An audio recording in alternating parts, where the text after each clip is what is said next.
Prostate একটা গ্রন্থি জাতীয় অঙ্গ।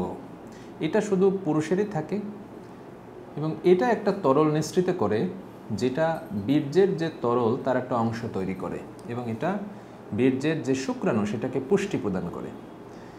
এটার অবস্থান হচ্ছে মূত্রথলির ঠিক নিচ বরাবর এবং এটি মূত্রনালীর চারিদিক থেকে ঘিরে রাখে। তো পুরুষদেরই এই রোগটি হয়ে থাকে, অর্থাৎ প্রোস্টেট গ্রন্থিতে যদি ক্যান্সার হয় সেটাকেই আমরা প্রোস্টেট ক্যান্সার বলি। দেখেন, শুধু প্রোস্টেট ক্যান্সার না, কোনো ক্যান্সারেরই এক্স্যাক্ট এটিওলজি মানে সঠিক কারণ জানা নাই। যেগুলো জানা আছে এগুলোকে বলে রিস্ক ফ্যাক্টরস, মানে ঝুঁকি। তো প্রোস্টেট ক্যান্সারেরও এমন কিছু ঝুঁকি আছে। এর সাথে বংশগত একটা বিষয় তো অবশ্যই আছে।